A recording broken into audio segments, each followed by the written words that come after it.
19세기 독일의 문헌학자이며 철학자인 프리드리히 니체는 폴란드 귀족의 가문의 혈통을 받고 태어난 아주 훌륭한 가문의 사람이었습니다. 그의 대표적인 작품 자라투스트라는 이렇게 말했다라는 작품에서 그는 이런 말을 했습니다. 이제 신은 죽었다. 그러므로 신은 존재하지 않는다. 신이란 모든 것을 뒤틀리게 하고 서 있는 것을 비틀거리게 하는 사상이다. 나무들 중에서 가장 나쁜 나무인 십자가가 자라는 그 땅을 찬양해야 할 이유는 전혀 없다. 니체가 말하는 신은 기독교의 하나님을 말합니다. 니체가 말하는 십자가는 예수님의 십자가를 말합니다. 지금까지 역사 이래에 많은 철학자들이 있었지만 니체만큼 직접적으로 기독교의 하나님을 부정하고 예수님의 십자가를 이렇게 모욕한 사람도 없었습니다. 니체는 좋은 가문에서 25살의 젊은 나이로 스위스의 바젤 대학의 문학 교수로 임용이 됩니다. 그러나 니체는 지병인 편두통과 위장병에 시달리게 됩니다. 결국 그는 10년이 되지 못하여 35살의 젊은 나이에 병으로 교수직을 사임하게 됩니다. 니체는 시간이 지나면서 점점 그 육체뿐만 아니라 정신적으로도 악화되기 시작했습니다. 정상적인 정신을 잃어버리고 시도 때도 없이 발작을 하고 마비 증세가 나타나고 언어 장애가 나타나고 결국 그는 20년 동안 정신적인 고통을 받다가 정신이 미쳐서 결국은 56세에 세상을 떠나고 말았습니다. 많은 학자들은 니체가 왜 이렇게 정신병에 걸렸는지를 아마 유전이었을 것이다. 혹은 어려서부터 편두통의 결과였을 것이다. 라고 추측하지만 명확하지는 않습니다. 아마 제가 영적으로 본다면 니체가 하나님이 죽었다고 하고 기독교의 하나님을 저주하고 십자가를 모욕하는 것 때문에 그 정신이 점점 악령에게 사로잡혀서 정신이 미쳐서 죽었을 수도 있다라고 생각합니다. 여러분, 사람을 저주해도 정신적으로 좋지 않습니다.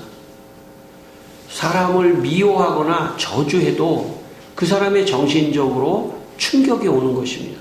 하물며 하나님을 향해서 저주하고 십자가를 모욕하고 하는 그런 니체.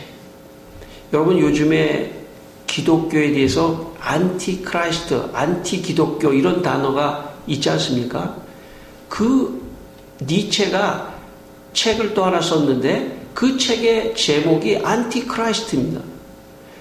기독교를 반대한다는 안티크라이스트라고 하는 용어를 제일 먼저 니체가 책으로 내서 지금 많은 사람들이 안티크라이스트, 안티기독교 이렇게 말하는 거의 원조가 바로 니체입니다.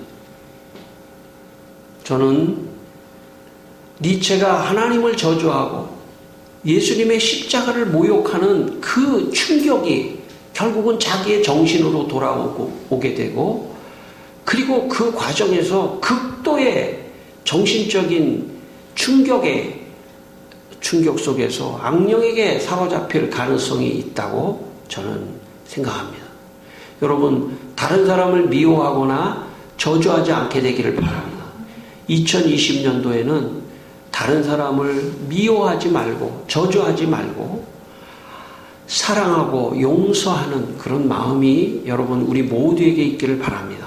특별히 우리는 그렇지 않지만 하나님을 더 사랑하고 의지하고 나아가는 그런 한 해가 되기를 바랍니다.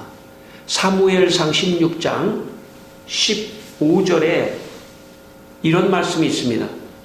하나님께서 부리시는 악령이 사울 왕을 번뇌하게 한즉 악령이 사울에게 힘있게 내림에 그가 그 집 안에서 정신없이 떠들어 대니라 라는 말씀이 있습니다. 사울은 이스라엘의 초대 왕이었는데 악령이 그 사람에게 들어가니까 갑자기 미친 사람처럼 떠들어대며 다윗을 향해서 자기 부하 다윗을 향해서 창을 던지고 죽이려고 하는 그런 엉뚱한 행동을 하게 됩니다. 여러분, 세상에 사람이 정신적으로 스트레스를 받으면 거기서 끝나지 않습니다. 그 스트레스가 결국 쌓여서 이게 극도의 스트레스를 받으면 사람이 미쳐버립니다. 극도의 스트레스를 받으면 사람의 정신이 악령에게 뺏길 수도 있다는 것을 성령이 말씀하고 있습니다. 그러므로 여러분의 정신이 성령에 사로잡히게 되기를 바랍니다. 악령에 사로잡히면 안 됩니다. 성령에 사로잡히기를 바랍니다. 우리가 교회에 오는 순간 교회는 하나님의 성령이 충만한 곳입니다. 오늘 예배드리는 이 자리는 하나님의 성령이 역사하는 자리입니다. 여러분, 이 시간 여러분 영혼 위에 하나님의 성령이 충만히 임하시기를 바랍니다. 그래서 여러분의 정신이 아주 온전하게 건강하게 지켜져서 2020년 한 해 동안 정신적으로 건강한 사람들이 되기를 바랍니다. 요즘 사회에 많은 사람들이 정신적으로 타락하고 정신적으로 무너지는 경우가 너무나 많습니다.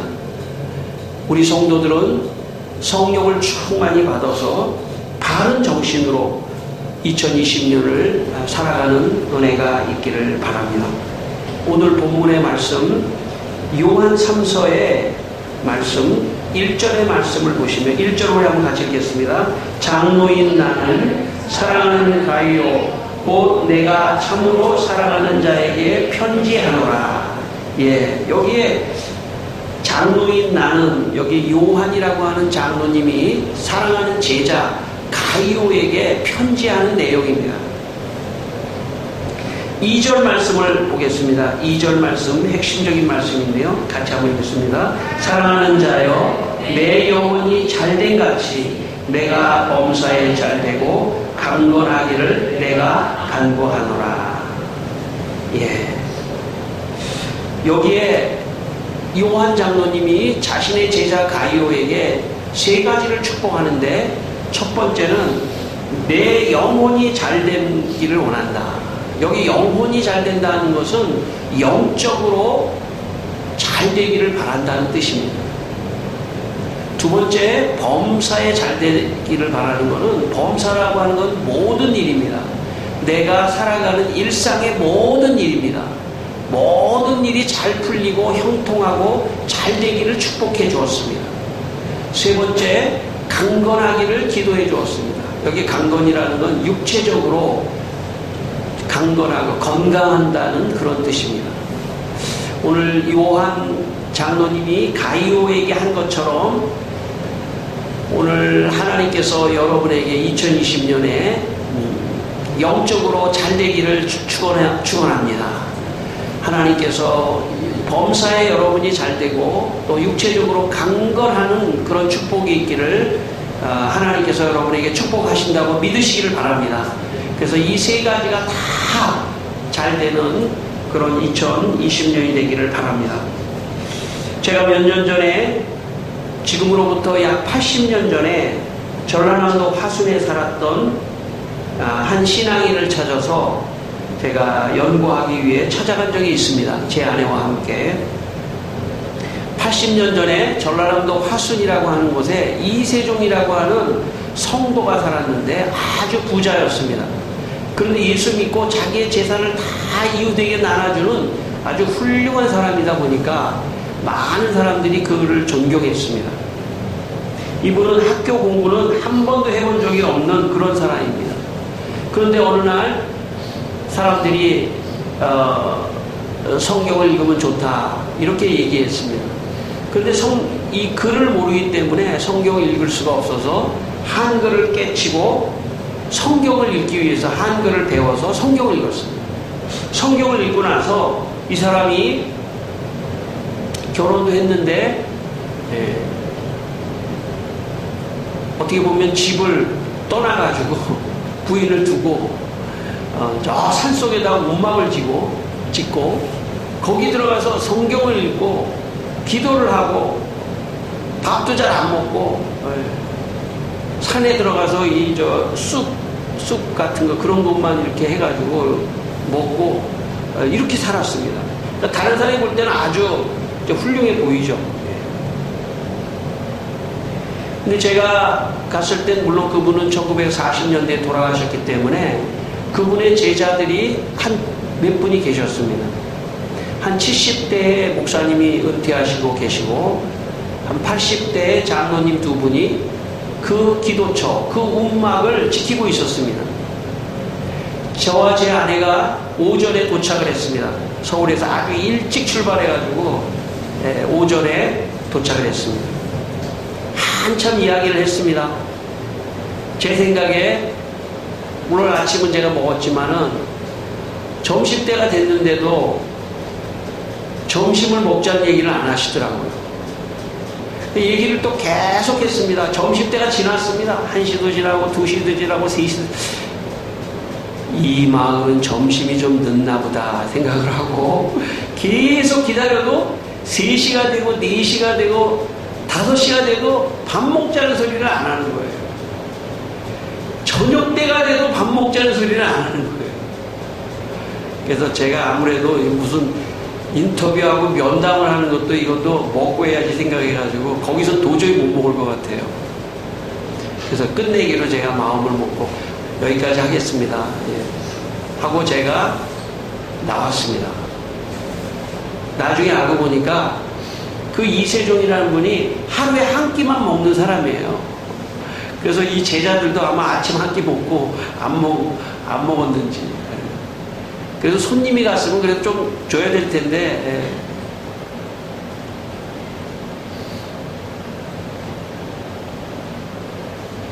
제가 볼 때 그분들은 성경을 잘못 해석한 듯 합니다. 성경은 우리의 일상을 버려두고 산속으로 들어가서 거기서 성경을 읽고 기도만 하는 그런 사상은 기독교적 사상이 아닙니다. 오히려 불교적인 사상이라고 볼 수 있습니다. 기독교는 세상의 일상의 삶을 열심히 살면서 세상을 변화시키고 세상을 더 발전시키고 세상을 다스리도록 명령을 받은 사람들입니다. 그리고 하나님이 주신 음식을 먹으면서 건강하게 살아가는 것이 기독교의 정신입니다. 물론 우리는 이 세 가지를 다 균형 있게 잘 살아가는 것이 건강한 삶입니다. 영적으로 열심히 살아간다고 해서 내 사회생활을 팽개치거나 또 내 가정을 팽개치거나 내 먹는 것도 금식을 하거나 하는 그런 행동은 기독교적 사상이 아닙니다.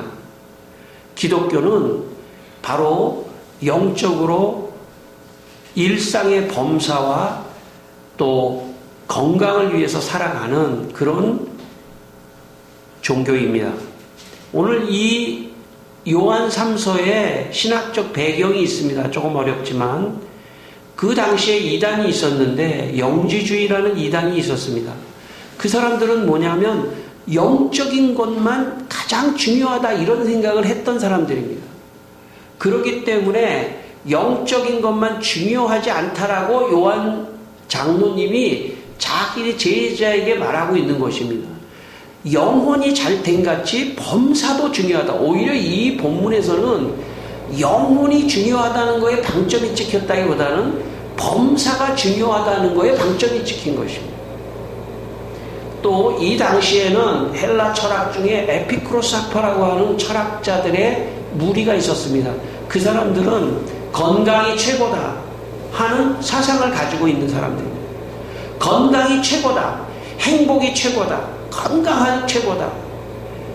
그럴 때 이 요한 장로님은 건강만 중요한 것이 아니라고 하는 것을 또 말하고 있는 것입니다. 영혼이 중요하다는 것을 또 말하고 있습니다. 그래서 이 가르침이라고 하는 것은 그냥 나온 것이 아니라 그 사상의, 그 시대의 사상, 잘못된 사상을 바로 잡아주는 것이 성경의 말씀입니다. 우리가 왜 성경을 배워야 합니까? 왜 우리가 설교를 들어야 합니까? 왜냐하면 지금도 그 옛날에 에피쿠로스 학파는 없어졌지만 그 사상은 면면히 사람들의 마음속에 자리 잡고 있으며 2020년에 우리는 건강해야 된다. 건강하세요. 이것이 그들의 화두라면 그것은 에피쿠로스적인 화두입니다. 부족합니다. 그거 가지고. 또 영지주의자와 같이 극단적인 신앙의 금욕주의적인 사람들, 금욕과 금식과 이런 사람들은 영적인 것만 중요하다고 하고 가정을 팽개칠 수도 있고 사회생활을 안 할 수도 있습니다. 그러나 성경의 정신은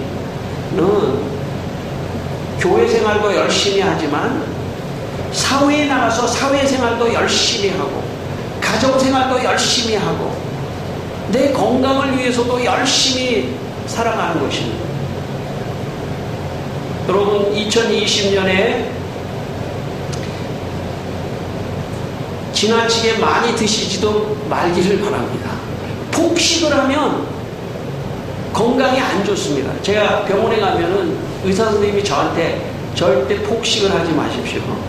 지난주에 제가 우리 또 가정에 좀 일이 있어가지고 제가 폭식을 한번 했거든요. 배가 안 좋더라고요. 컨디션이 안 좋아요. 폭식을 하면 안 돼요. 많이 있어도 좀 적게 먹는 건강을 위해서. 왜냐하면 내 몸은 하나님이 또 쓰실 그런 기회를 마련해 드려야 되기 때문에 내 몸이 아닙니다. 하나님의 몸인 것입니다. 그러므로 건강을 또 지키고 운동도 하고 싶지 않아도 운동도 하고 그렇다고 너무 또 안 먹는 것도 위를 다치게 하고 잘못하는 것입니다. 너무 많이 먹는 것도 안 됩니다. 적당히 먹고 감사하고 운동도 하고 그래서 건강을 지키는 것 이것도 하나님의 뜻입니다. 잘못된 신앙관을 갖고 있는 사람은 이 일주일 내내 교회에서 기도하고 은혜를 받아야 된다고 생각하는데 그렇지 않습니다. 예배를 드리고 세상에 흩어져 나가서 열심히 살고 또 직장에서 또 집에도 안 들어가고 계속 일에만 중독된 사람도 그것도 안 되는 것입니다. 적당하게 일하고 물론 게으르게 일하라는 뜻은 아닙니다. 어느 정도 열심히 하지만 또 가정도 잘 돌보는 그런 균형 있는 삶 이것이 축복된 삶이고 이것이 요한 장로님이 지금 제자 가이오에게 하고 있는 말입니다. 오늘 2020년에 여러분 이 세 가지가 여러분에게 균형 있게 되어서 여러분 복받는 여러분 되시기를 바랍니다. 단일교회로 세계에서 제일 큰 여의도 수복음교회 원로 목사인 조용기 목사님은 1950년대 후반 불광동에서 처음으로 개척을 했습니다. 당시에 불광동 50년대 불광동은 물론 50년대에는 불광동뿐만 아니라 많은 지역이 빈민촌 어려운 지역이 많았습니다. 특별히 불광동에 정말 어려운 사람들이 많이 살았습니다. 어느 날 신방을 갔는데 어떤 남자가 술을 계속 먹고 있는 거예요. 여러분 술을 먹는다는 건 그 당시에 자포자기하는 것입니다. 그래서 낮인데도 그냥 집에서 그냥 막 쓰러져서 자고, 또 집은 치우지가 않아서 막 쓰레기장 같고, 정말 그런 상황에 신방을 갔는데 그 분에게 이렇게 말했습니다. 여보시오, 예수 믿으십시다. 예수 믿고 천국 가십시다. 예수 안 믿으면 지옥 갑니다. 이렇게 말했더니 그 사람이 이렇게 말하더라고요. 여기가 지옥인데 내가 어디를 또 가겠습니까? 내가 살고 있는 여기가 지금 지옥입니다. 내가 또 다른 지옥이 어디 있습니까? 나한테 그런 소리 하지 마십시오.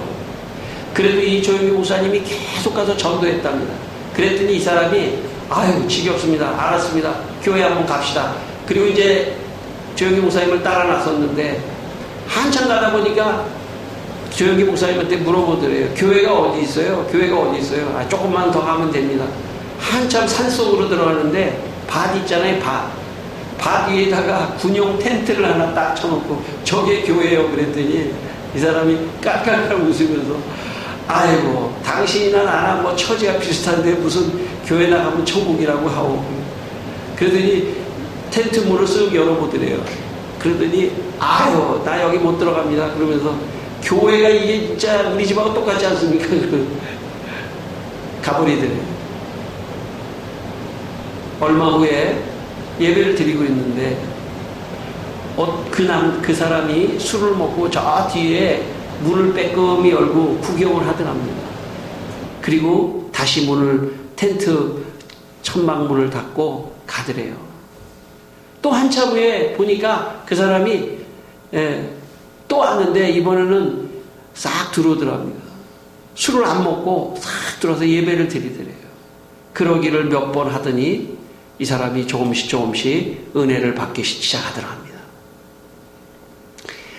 그 사람은 일을 안 하는 사람이에요. 혹시 누가 뭐 갖다 주면 먹을까? 일을 안 하는 무기력증에 빠졌던 사람입니다. 매일 돈이 조금 생기면 술이나 사 먹는 그런 사람. 근데 교회에서 조금씩 은혜를 받으면서 술을 먹지 않고 나가서 구두를 닦고 신문을 팔면서 막리를 하면서 사람이 변화되기 시작하더래요. 그리고 그 집이 쓰레기장 같고 막 그냥 돼지우리깡 같았는데 조금씩 치우기 시작하더니 변화가 일어나더래요. 매일 그 부인을 그냥 구타하고 때렸던 사람이었는데 조금씩 삶의 변화가 일어나더라는 것입니다.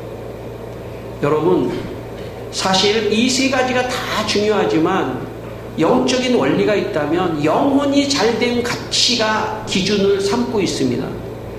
영적으로 우리가 회복이 일어나면 범사의 회복이 일어납니다.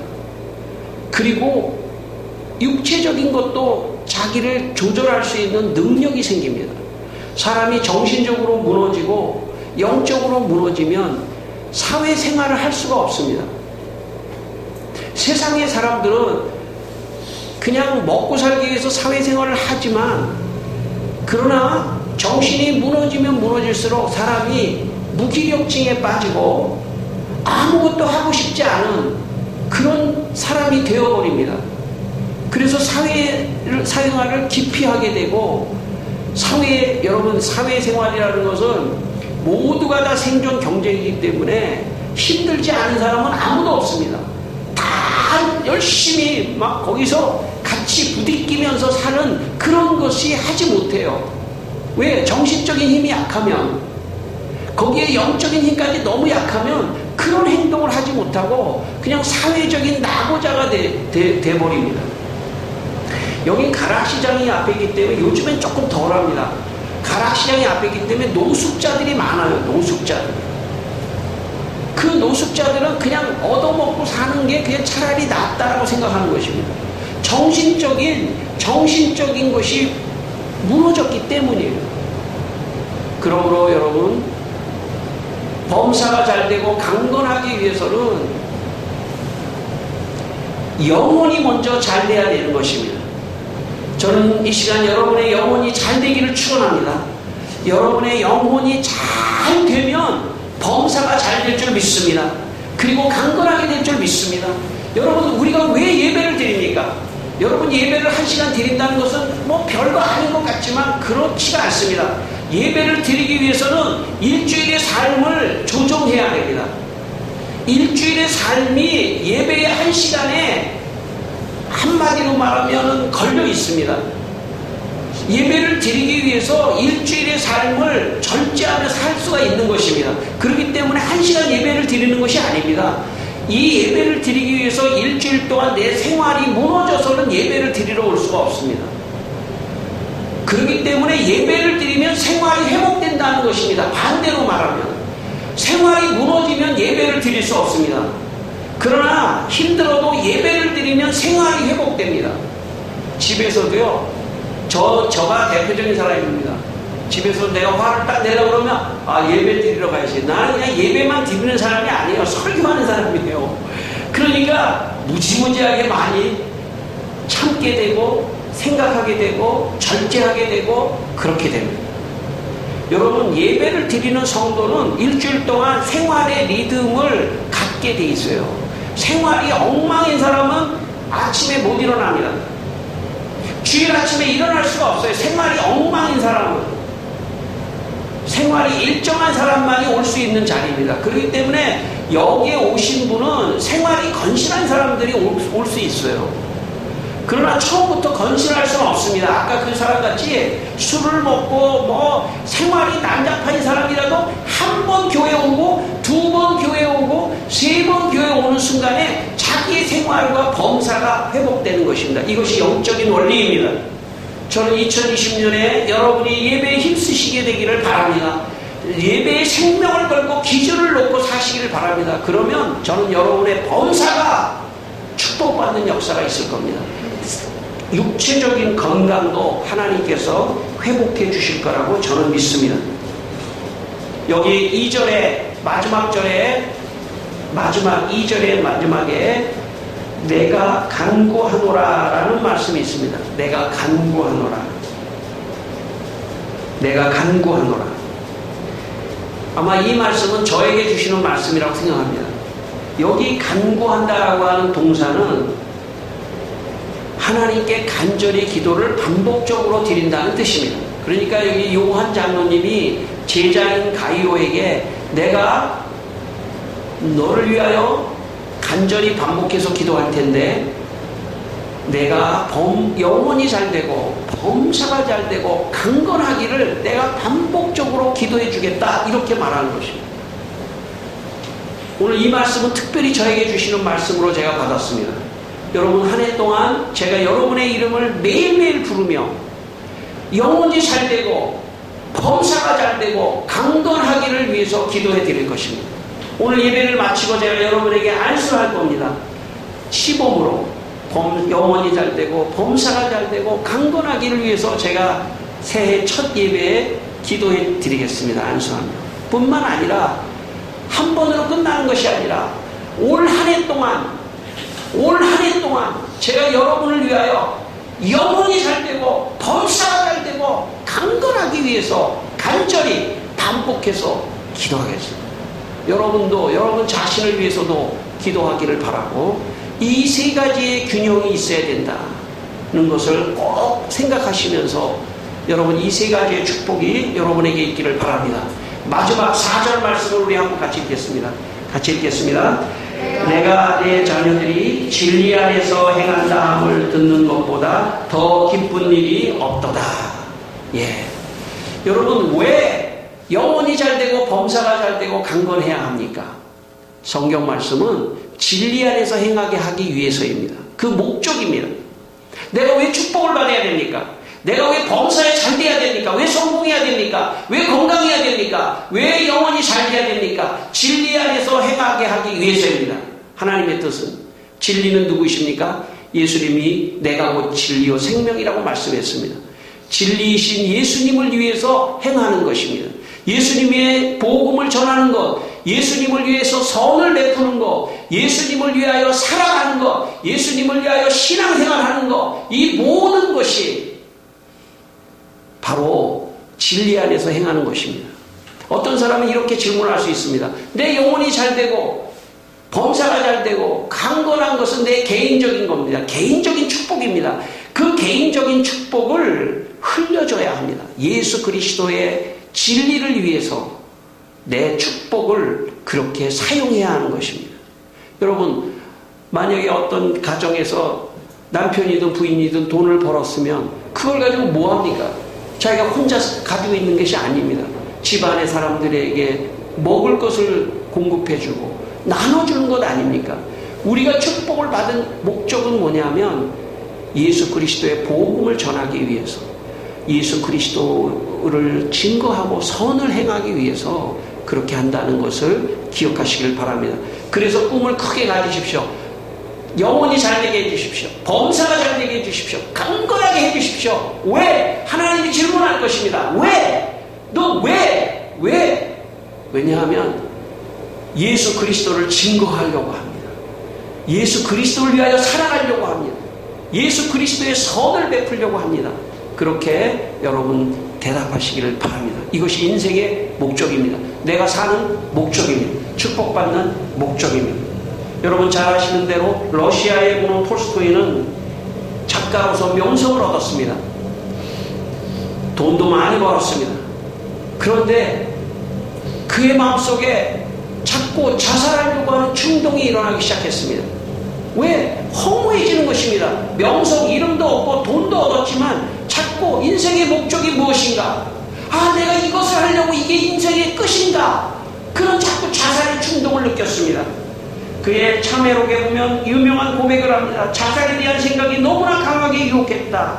나는 주위의 끈을 모두 제거했으며 총을 갖고 사냥하러 나가는 일을 중지했다. 톨스토이가 자신의 유혹에서 벗어날 수 있었던 것은 예수 그리스도를 만났을 때였습니다. 예수 그리스도를 만나자마자 그는 그의 인생의 목적이 자기가 명성을 얻고 성공하는 것 그것 자체가 아니라 그걸 통해서 다른 사람에게 사랑을 나눠주고 복음을 전하는 것이라는 것을 깨닫는 순간 그의 마음에서 자살의 충동은 다 사라지고 말았던 것입니다. 예수가 답입니다. 복음이 답입니다. 우리가 축복받는 이유도 예수 복음을 위해서입니다. 여러분 이 한 해 동안 잘 되기를 축원합니다. 범사가 잘 되고 영혼이 잘 되고 건강하기를 축원합니다. 그거 가지고 뭐 하시려고 합니까? 그거 가지고 교회를 복음을 위하여 살아가시고 교회를 섬기고 하나님의 사랑을 이웃에게 전하는 여러분이 되시기를 주의 이름으로 축원합니다. 우리 함께 기도하겠습니다. 이 시간에 다 같이 한번 하나님 아버지 영혼이 잘되고 범사가 잘되고 강건한 축복을 주셔서 진리이신 예수님을 증거하게 하여 주시옵소서. 이렇게 기도하시길 바랍니다. 제가 여러분 기도하는 동안에 안수하겠습니다.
2020년도에 우리 성도들 영혼이 잘되고 범사가 잘되고 강건한 축복을 주시기를 기도합니다.